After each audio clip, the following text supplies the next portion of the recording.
તો અલગ અલગ કોર્પોરેશન માટે કોંગ્રેસ મેનિફેસ્ટો જાહેર કરી રહી છે, ત્યારે સુરત મનપા ચૂંટણી માટે પણ કોંગ્રેસે વચનપત્ર જાહેર કર્યું।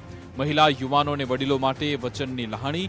મહિલાઓના નામે મિલકત હશે તો વેરામાં 50% રાહતનો વાયદો આપ્યો। વડીલો માટે વડીલ વંદના યોજના હેઠળ નિઃશુલ્ક આરોગ્ય સેવા। બેરોજગાર યુવાનો માટે રહેવા અને અભ્યાસની ફીમાં રાહત અપાશે। મહિલા સશક્તિકરણ માટે ઘોડિયા ઘર અને ઈ મોપેડ ટેક્સમાં છૂટ। પીપીપી સ્કીમમાં મોટા ભ્રષ્ટાચારના આક્ષેપ સાથે પરિવર્તનનો કોલ। આપ પાર્ટી ભાજપને મદદ કરવા ચૂંટણી લડે છે તેવું પણ કોંગ્રેસે કહ્યું હતું।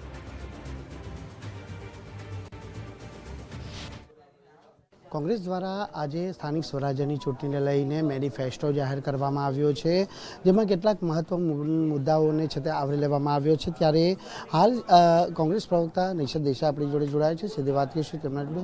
નિશદભાઈ, આજના મેનિફેસ્ટોની અંદર એવા કયા મહત્વપૂર્ણ મુદ્દા છે કે કોંગ્રેસ સત્તામાં આવશે તો તેનું જે છે તે પાલન કરશે ને પ્રજાને તેનો લાભ અપાવવામાં? સૌથી મોટો મુદ્દો ટેક્સ રિફોર્મનો અને પોલ્યુશન એન્વાયરમેન્ટ કંટ્રોલનો અને તાપી નદીનો મુદ્દો, એ સૌથી મોટા મુદ્દાઓ છે।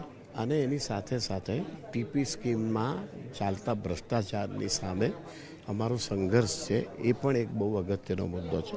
અને સુરતની ઓળખ નથી, સુરતના ઐતિહાસિક પ્લેસોની ઓળખ હોવી જોઈએ, તે નથી। અને વેરા બિલ જુઓ સાહેબ, 1990 ભાજપ 90માં શાસનમાં આવ્યું ત્યારનું વેરા બિલ આપ જુઓ ને આજનું વેરા બિલ જુઓ।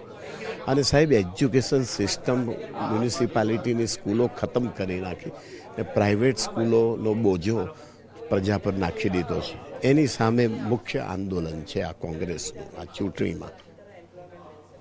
આપણે જણાવ્યું છે કે આમ આદમી પાર્ટી ભાજપને જીતાડવા માટે પાલિકાની ચૂંટણી લડવા આવી। હાજી, દરેક મ્યુનિસિપલ કોર્પોરેશનમાં બીજેપીને મજબૂત કરવા માટે આમ આદમી પાર્ટી બીજેપીના વિરુદ્ધના મતોનું વિભાજન કરવા માટે આવે છે। ઓવેસી સાહેબ હોય, આમ આદમી પાર્ટી હોય, બધા જ હોય, એમનું લક્ષ્ય એક જ છે કે બીજેપીની વિરુદ્ધના મતોનું વિભાજન થાય, ધ્રુવીકરણ થાય।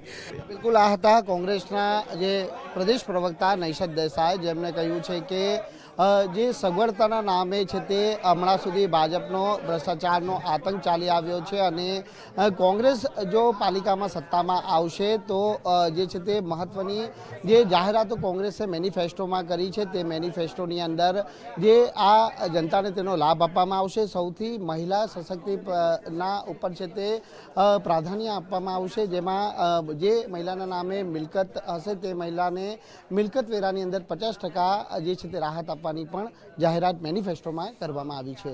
કેમેરામેન દેવાંગ રાણા સાથે રાકેશ બ્રહ્મભટ્ટ, ગુજરાત ફર્સ્ટ, સુરત।